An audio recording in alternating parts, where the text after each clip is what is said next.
Waalaikumsalam warahmatullahi wabarakatuh.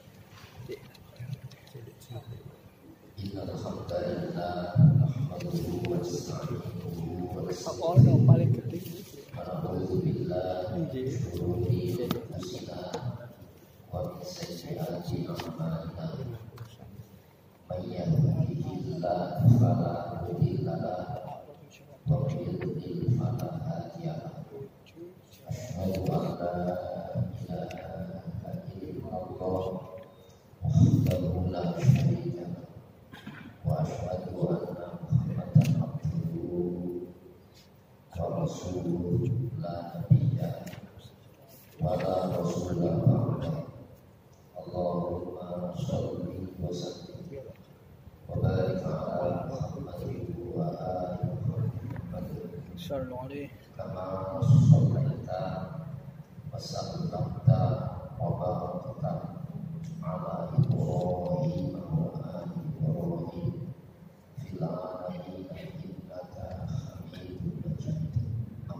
Amin.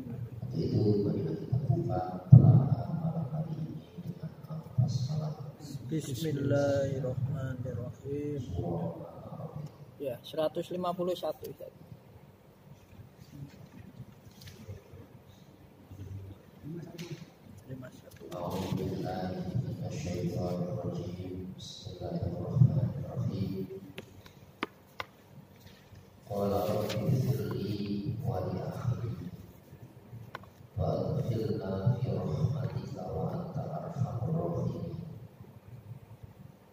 Innal ladzina takhudul ijlan sayanaluhum ghadabun min rabbihim wa dhillatun fil hayatid dunya wa kadzalika najzil muftariin. Walladzina amilus sayyi'ati tsumma tabu min ba'diha wa amanu inna rabbaka min ba'diha laghafurur rahim. Walamma sakata amqusal ghadabun akhadal alwaha wa fi usqatiha hudaw wa rahmatul lil ladzina hum bi rabbihim yarhabun.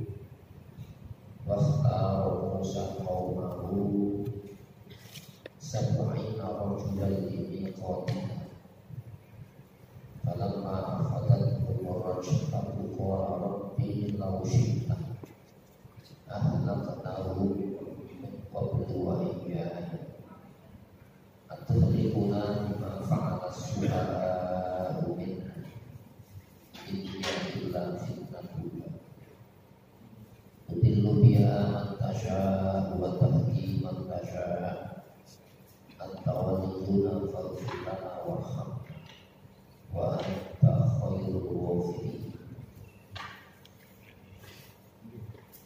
Wa qutub lana fi hadhihi dunya hasanatan wa fil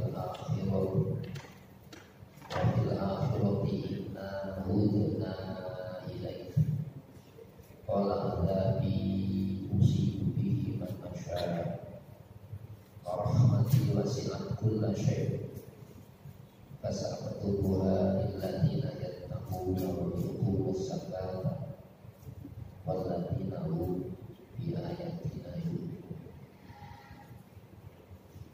Alladzina yattabi'una ar-rasula an-nabiyyal ummiyya alladhi yajidunahu maktuban 'indahum fit tawrati wal injili ya'muruhum bil ma'rufi wa yanhahum 'anil munkari wa yuhillu lahum thayyibat wa yuharrimu 'alayhim al-khaba'itha wa yaqau anhum israhum wal aghlal allati kanat 'alayhim falladzina amanu bihi wa azzaruhu wa nasaruhu wattaba'u nural ladzi unzila ma'ahu ulaika humul muflihun. Saudara sekalian, sebelumnya ada sebuah peristiwa, yang peristiwa ini dari sisi pemahaman kesejarahannya bisa saja terjadi pada umat Islam hari ini. Ini sampel contoh ada Muslim dan Israel di bawah kendali kepemimpinan Nabi Musa alaihissalam. Saat Nabi Musa munajat 40 hari, sehingga terjadi penyimpangan. Lalu ditinggal 40 hari nabinya, umatnya nyimpang. Nah, kita ini berapa abad setelah wafatnya Rasulullah? Berarti kita potensial sekali melakukan penyimpangan yang sama seperti yang dilakukan Muslim dan Israel. Ada peristiwa 40 hari Rasulullah Musa munajat untuk apa? Menerima Taurat. Semenjak Nabi Musa, kaumnya Nabi Musa disesatkan oleh pengalaman pribadi Musa Nabi ini.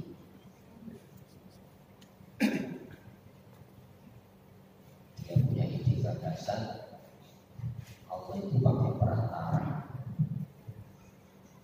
dalam menyembah ketaatan Allah itu butuh media.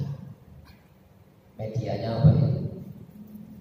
Patung anak lembu yang dibuat dari emas. Jadi seolah-olah hidup.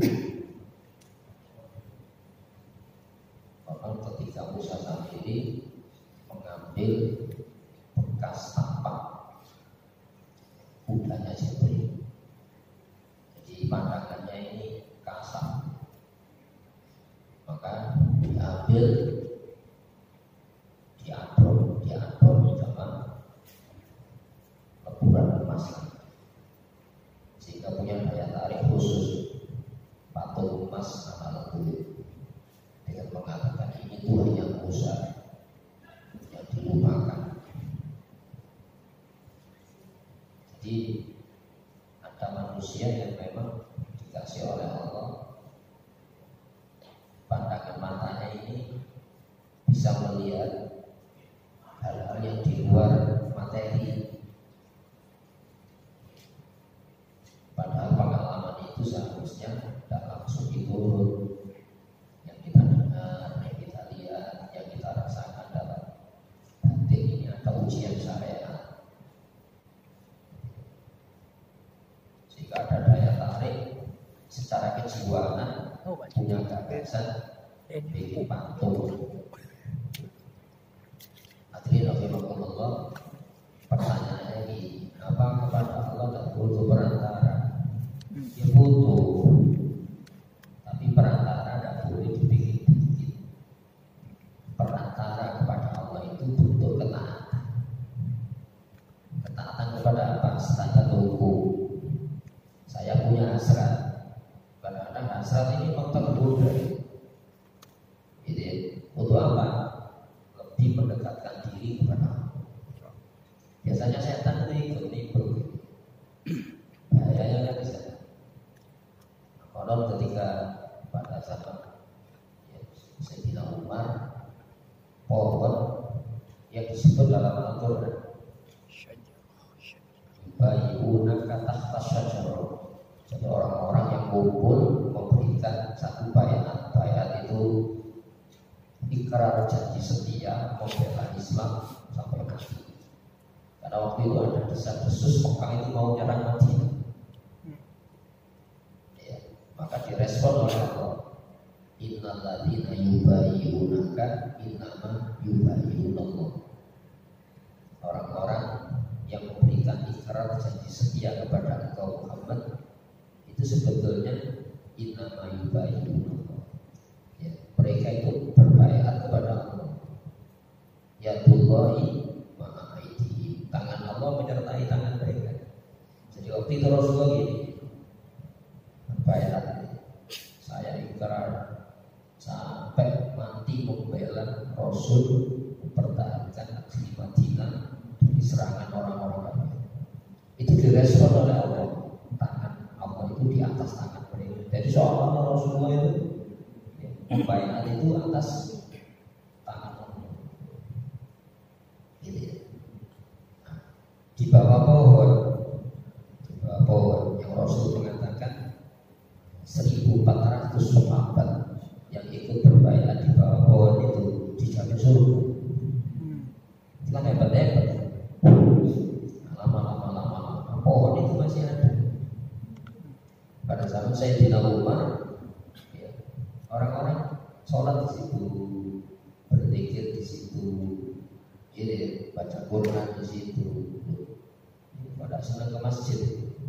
Sayyidina Umar itu kau waras itu, menjaga tauhid, keimanan umat. Jadi, maka oleh Sayyidina Umar ditebang pohon itu, tak usah pohon-pohonan. Konon pada zaman Nabi, jadi ya, ono usulan sahabat.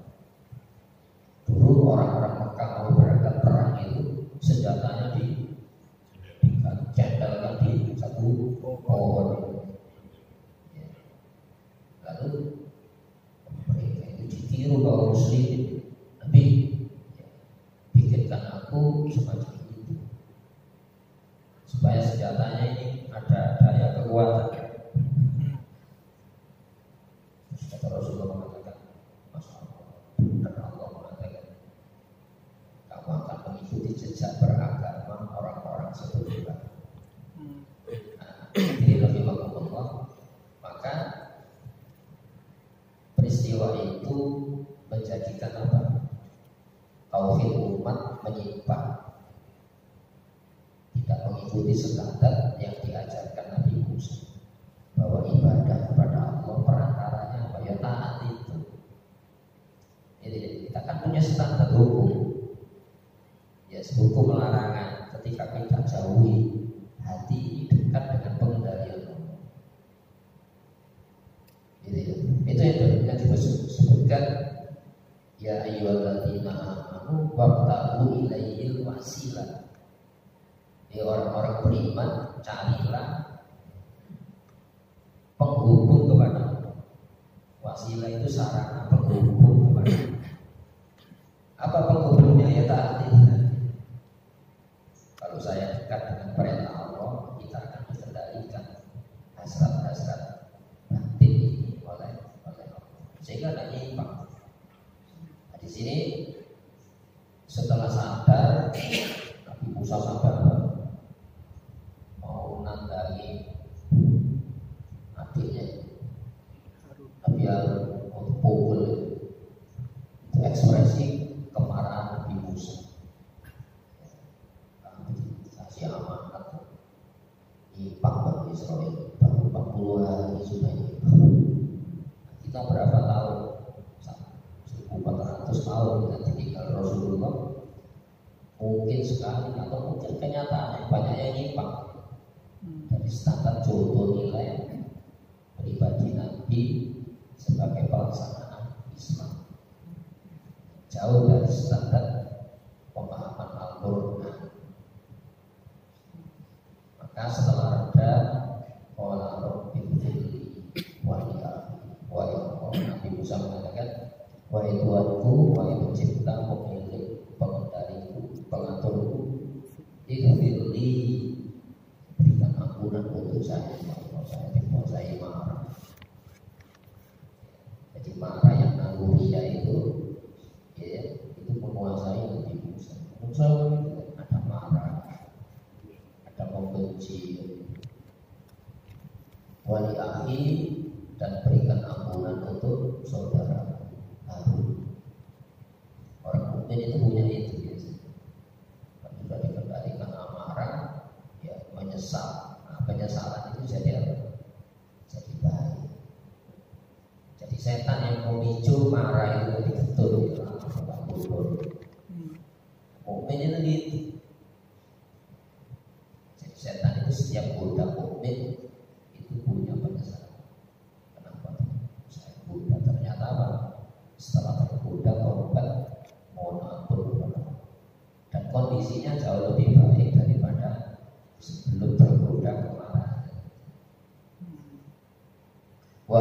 adkhilna dan masukkan kami ya Allah. Ya. Nah di sini siapa? Ya dua bersaudara juga umat-umat ya, yang disesatkan oleh Musa kami. Jadi pemimpin itu harus mendoakan siapa rakyat, harus menjaga keimanan, ketauhidan umat. Itu yang dimaksudkan Tuhan Musaku wahai itu kepada suami. Suami pemimpin rumah, selamatkan diri dan keluargamu dari neraka. Insya Allah kalau pemimpinnya semacam ini, rakyatnya akan terbuka hatinya untuk menyayangi pemimpin.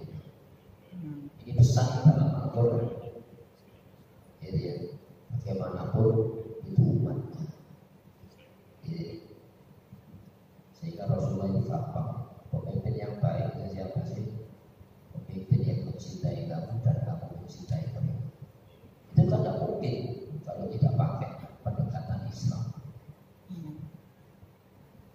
Jadi wa'adkhilna fi rahmatika, masukkan kami semua yang Allah umatku aku fi rahmatika dalam kasih sayangmu. Itu dimohon, rahmat itu dimohon. Ya. Jadi rahmat itu ada yang dipelajari, apa sebab-sebab yang mendatangkan rahmat Allah, apa sebab-sebab yang menyebabkan datangnya petaka Allah. Tapi harus dimohon. Maka dalam sholat Firli wa anta arhamur rahimin, sedangkan Engkau ya Allah yang maha penyayang lagi maha pengasih lagi maha penyayang. Jadi marah itu harus ada unsur sayangnya. Nabi Musa insya Allah itu dikendalikan kemarahannya, tapi masih dalam pikiran sayangnya Allah. Buktinya apa? Setelah dikuasai amarah, dia mohon ampun. Itu menunjukkan apa? Orang mukmin itu semarah apapun, marahnya itu tidak bisa melampaui rahmatnya Allah. Jadi sampai Allah sendiri begitu. Rahmati sabaqat ghadabi, murkaku, kemarahanku itu masih dikalahkan jauh oleh kasih sayangku. Jadi orang mukmin itu kalau terjadi dihukum di dunia ini sebetulnya di sana. Jangan sampai dikubur, jangan sampai di akhirat. Sehingga sampai kata Rasulullah, duri yang menancap pada kaki orang beriman itu sebetulnya karena dosa. Bagaimana kalau mukmin dibunuh seperti kasus-kasus dari ini? Bahaya, masalahnya bahaya. Ya mungkin ketika nanti besar jadi orang kafir tidak tahu. Bisa saja kan peristiwa bagaimana Nabi Khidir membunuh anak yang tidak berdosa. Ternyata apa? Kedua orang tuanya orang Muslim, dibunuh saat kecil untuk menyelamatkan iman kedua orang tuanya, dan anak ini kalau sampai besar jadi kafir. Dan Allah ingin mengganti anak yang berbahaya. Nah inilah yang kita gunakan standar iman di dalam menghadapi peristiwa menyedihkan, tragedi maupun kebahagiaan dalam hidup. Kalau hari ini kita bahagia, jangan berhayal bahagia terus dunia ini. Tapi insya Allah ketika terjadi bencana pada umat Islam, itu masih dalam pikir Allah yang maha kasih, maha sayang, arhamur, sangat pengasih, sangat penyayang, melebihi sayangnya kedua orang tua kita. Nah, kemudian innal ladzina takhudul ijab, sesungguhnya orang-orang yang menjadikan al-ijab, patung anak sapi, sebagai sarana penyembahan kepada Allah.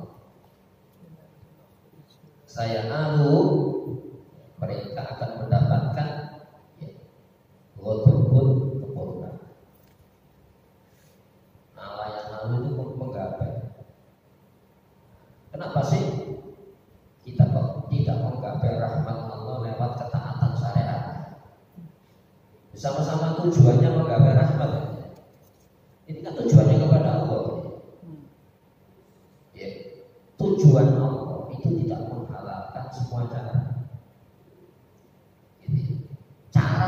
satu-satunya Islam ada larangan. Kalau kamu jauhi, kamu akan menggapai ampunan Allah, sayangnya. Perintah Allah itu standar syariat. Kalau kamu jalani, kamu akan mendapatkan sayangnya.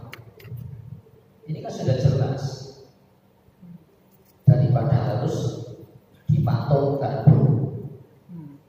Kalau dipatungkan kan bahaya. Sebab potensial sekali jadi apa? Penyebar. Jadi, maka kita jangan berani-berani ya memvisualkan larangan dalam bentuk apa? Benda-benda. Orang-orang kafir kan gitu kan, dipatungkan, maknanya gini itu apa ada? Ada kan patungnya. Ini lama-lama bukan sekedar lambang, lama-lama jadi apa? Sesuatu yang disakralkan, disucikan. Ini potensial sekali, ya bisa saja terjadi. Karena tidak semua orang dulu pada zaman ya Nabi siapa? Nabi Nuh. Ya. Orang-orang soleh pada zaman Nabi Nuh ya, yang disembah oleh orang-orang musyrik pada zaman jahiliyah. Ya, kan ada yang la tadarun najwa wala yaghutha wala yaghutha wala nasra. Kali-kali kamu jangan tinggalkan patung Yahud, Nasra, Yahud. Itu sebetulnya orang-orang soleh pada zaman Nabi. Jadi asalnya apa? Dipapang gambarnya. Mungkin belum ada foto elektronik, dipatung atau digambar, dilukis. Untuk mengenang diletakkan di tempat ibadah.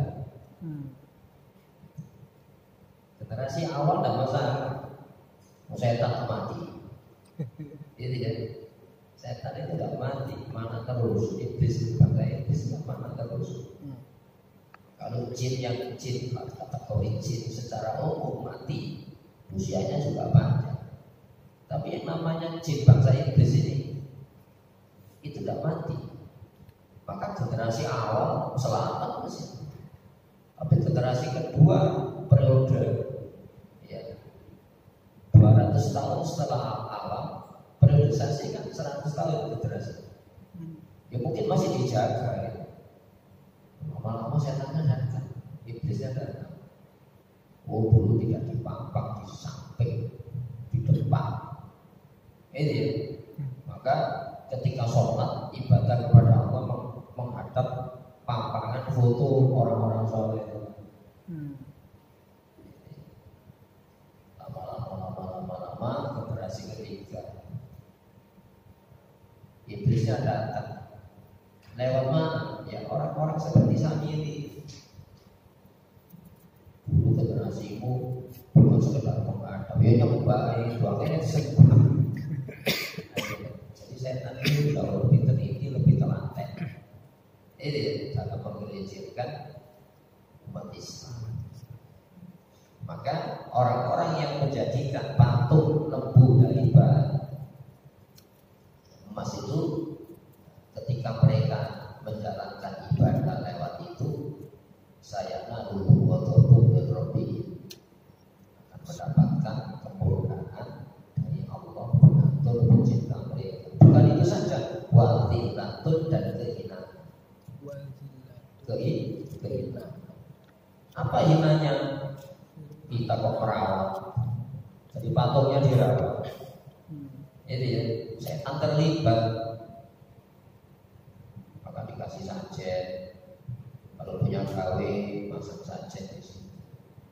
Siapa yang makan sajen? Kalau bukan bangsa-bangsa semacam itu, kalau ditentang ada masalah.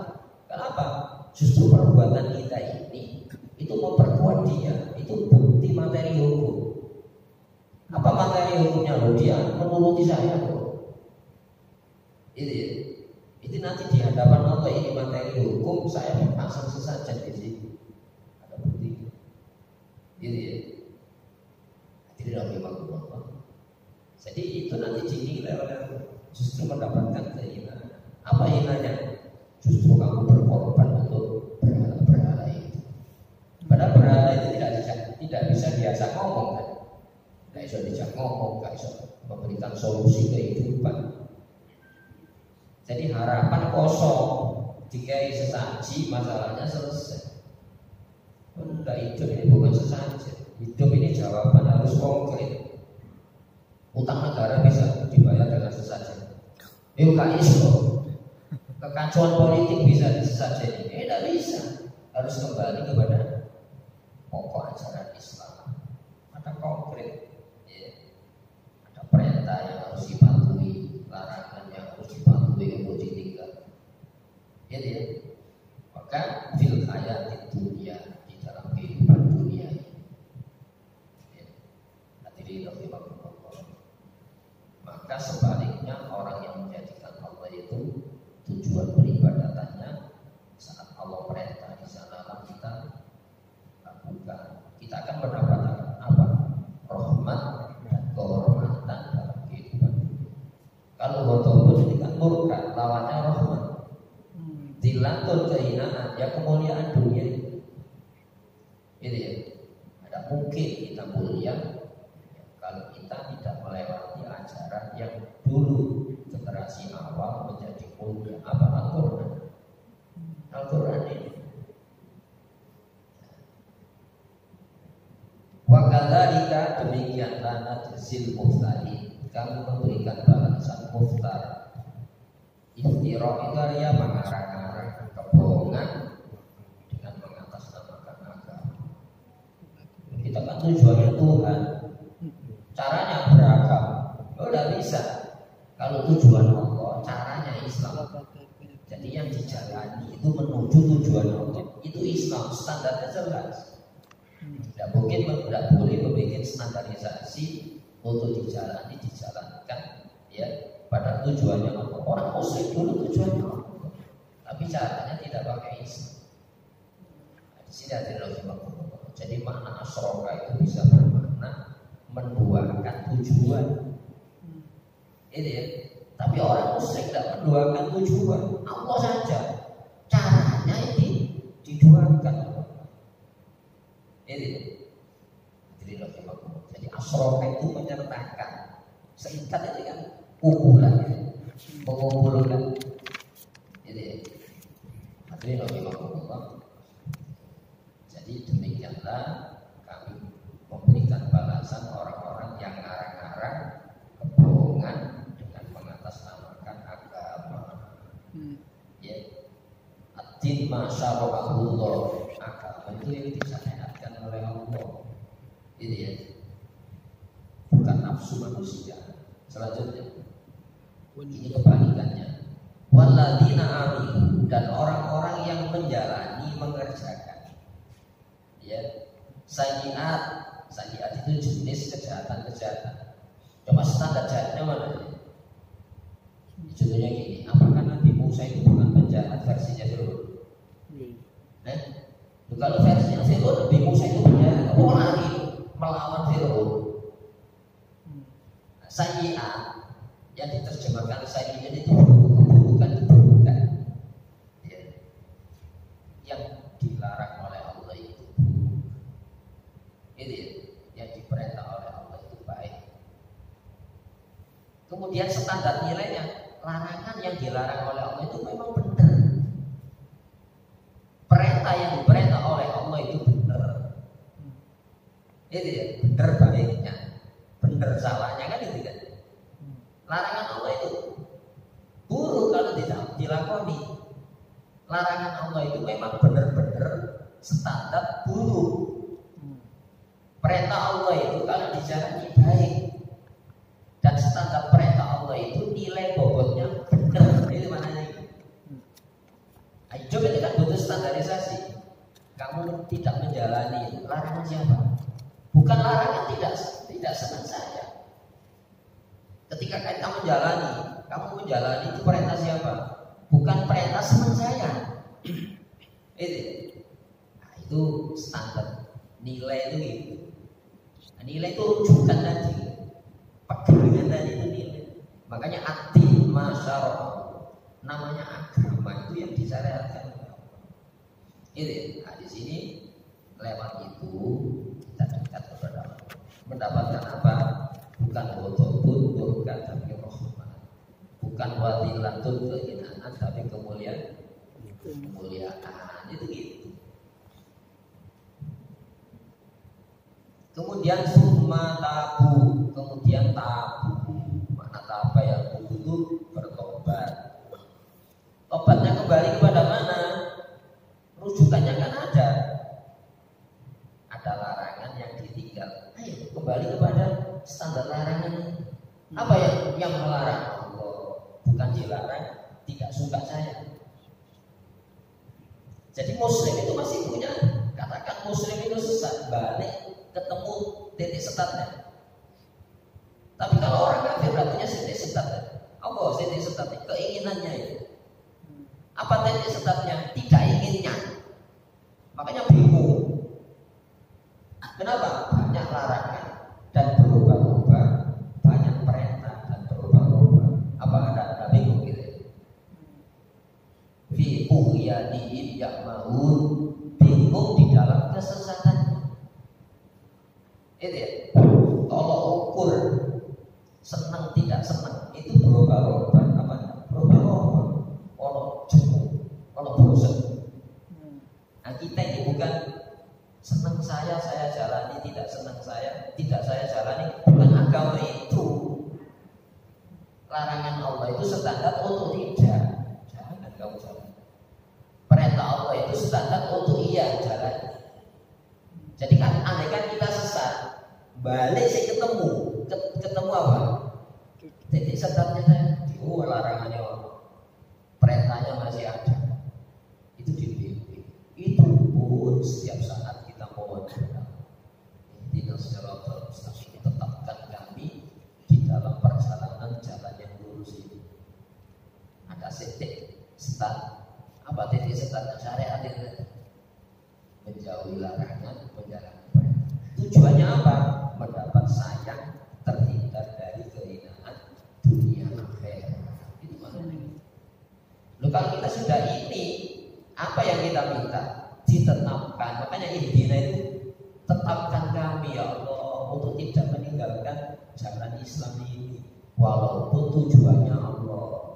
Nah, sekarang kan tidak malah disesatkan loh. Semua mari tujuan kepada Allah. Karena Allah itu kebenaran mutlak. Tapi jalan menuju Allah beragam. Pluralisme itu jalan beragam. Itu ya. Semua agama tujuannya kan Tuhan Allah. Itu ya. Maka agama itu relatif kebenaran. Jadi Al-Quran yang menjelaskan tentang Allah itu relatif, tidak mutlak kebenaran. Maksudnya kalau saya ragu dengan Quran, batal iman saya. Itu ya. Gampangannya gini deh. Maksud suruh dilanjutkan. Saya masak rawon ngawur, doanya ya Allah jadikan masakan saya ini rawon. Maksud lu tujuannya gaya rawon. Bumbu-bumbunya itu ada keterangannya. Itu ya. Jadi kalau tujuan kita itu Allah, caranya harus jelas. Cara yang dibikin-bikin walaupun tujuan Allah itu muftarin, orang-orang yang ngarang-ngarang. Apa yang dikarang? Cara. Jalan menuju tujuan Allah. Bisa dipahami ya? Jadi harus dijelaskan supaya apa? Kita beragama itu tidak rugi. Beragama itu tujuan ridhonya Allah, dapat rahmat terhindar dari burukan, dapat kemuliaan terhindar dari kehinaan.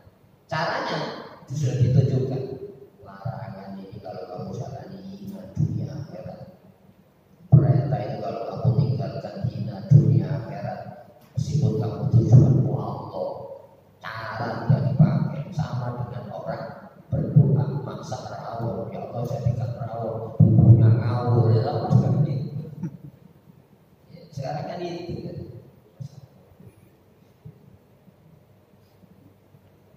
Walladzina aminu sayyi'at tsumma tabu.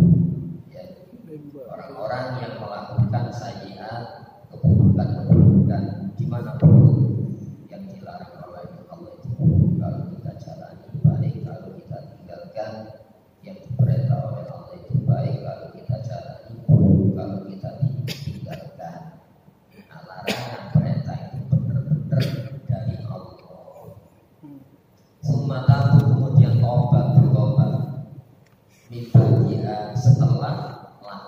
pengaku saya lihat tadi. Inna rabbaka sesungguhnya pengaturmu, penciptamu, pemilikmu, pengendalimu, Muhammad SAW, dibadiha setelahnya Ghafurur Rahim, benar-benar ya, Zat yang maha pengampun, Rahim, maha penyayang. Saking sayangnya Allah nunjuk antara, saking sayangnya Allah menunjukkan mereka. Itu ya, dan di sana disediakan ampunan. Bukan gini, minta ampun kepada Allah, tapi caranya bukan Islam. Bisa diterima. Ya Allah, hindarkan aku dari kehinaan. Caramu bukan Islam. Loh, kalau saya minta kemuliaan kepada Allah, sementara cara kemuliaan tidak dijalani, itu artinya agama upacara. Agama upacara apa cara? Dua-duanya upacaranya, ya Allah selamatkan kami. Itu ya, jalan selamat dijalani. Jadi ini cara dan upacara, jangan dipisah. Nah, agama-agama yang upacara itu tadi, ya Allah saya ingin masakan rawon, saya ingin masakan rawon hari ini, tapi bumbunya ngawur. Jadi Islam itu cara juga upacara. Sholat itu upacara, tapi di saat yang sama itu cara pengendalian hasrat-hasrat nafsu yang ini. Sedekah itu cara, tapi di saat yang sama ada upacaranya. Apa upacaranya? Mungkinkah saya sedekah dari hasil haram? Gimana? Itu cara ya? Itu cara itu. Saya minta tenang, ya Allah bahagiakan rumah tangga saya. Tapi sebagai seorang suami, semua cara dipakai dalam menghadirkan sandang pangan papan bagi keluarganya. Itu gimana itu? Doanya upacara. Seharusnya dua-duanya. Mohon kebahagiaan, ketenangan hidup kepada Allah. Itu. Tapi cara dalam menghadirkan sandang pangan papan untuk suami, untuk istri tadi, untuk rumah tangga harus pakai syariat Islam. Itu ya. Jadi cara upacara ini ya tidak boleh ditinggalkan. Orang musyrik itu bikin upacara sendiri, walau tujuannya Allah Subhanahu wa Ta'ala.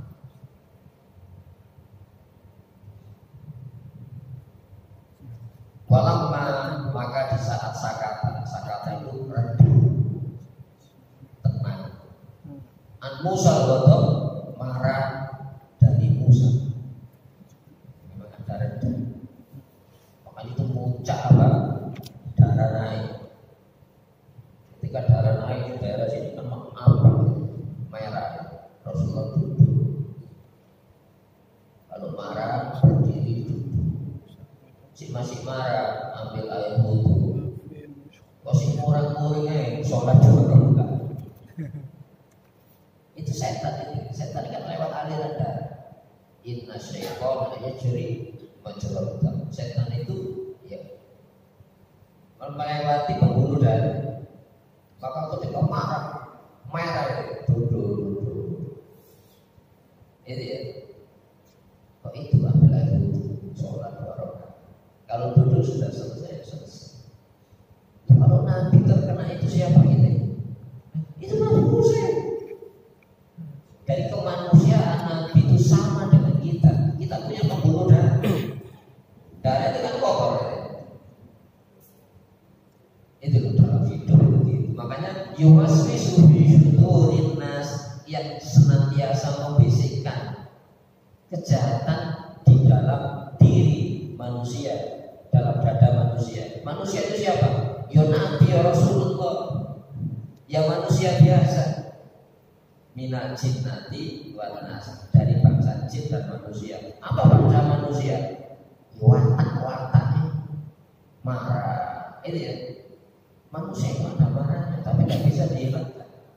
Tapi marahlah pada jalan Allah, marahnya jadi ibadah. Itu ya. Itu setiap saat bisa muncul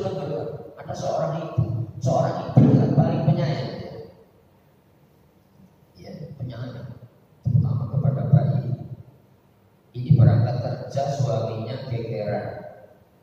Bayinya pada sudah dirawat, dicekik oleh ibunya. Siapa yang mendorong seorang ibu nyekik bayinya yang pagi itu masih dirawat dengan saya? Ini manusia punya semacam itu. Itu ya. Makanya Rasulullah itu tunggu. Allahumma ati nafsi taqwaha. Ya Allah, berikan kepada naluri kejiwaan saya ini takwa. Takwa itu perasaan takut kepada Allah, daya cegah. Ya Allah, berikan di dalam jiwa naluri saya ini daya cegah. Ya. Wa zakkiha, dan bersihkan ya Allah supaya marahnya bersih. Seperti Anda senangnya bersih, bencinya bersih. Bagaimana benci yang bersih? Itu ya, manusia kan punya benci. Orang punya cinta di saat yang sama itu punya benci. Apa? Tidak ingin kehilangan apa siapa yang dicintai. Jadi gandeng itu. Makanya Rasulullah berikan aku ya Allah daya cegah. Supaya apa? Senang ini menyelamatkan, seperti ada benci bisa menyelamatkan. Benci maksiat dan menyelamatkan. Kalau benci taat gimana? Mencelakai. Allahumma ati nafsi taqwa wa zakkiha, bersihkan ya Allah, sucikan naluriya jiwa kejiwaan saya. Anta waliyuha, engkau yang pemilik pengendali. Jadi kejiwaan ini ada yang memiliki, ada yang mengendalikan. Anta waliyuha, engkau yang mengendali hal-hal kejiwaan saya. Wa anta khairu man zakkaha, engkaulah sebaik yang mensucikan, membersihkan naluriya jiwa nabiat kemanusiaan saya. Itu Rasulullah lagi ya siapa gitu. Dan itu bisa di-cover di dalam sholat. Inna sholat anil fahsya'i wal munkar. Sesungguhnya sholat punya daya cegah dari kendali naluriya keji dan kemungkaran. Belum bisa. Jadi saya itu juga pernah pada kelimanya ada ya, dan kembali kepada Allah. Saya pikir itu menunjukkan kepada Allah Subhanahu wa taala.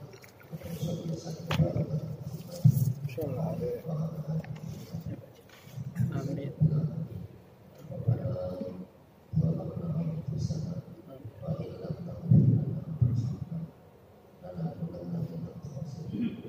Rabbana la tuzigh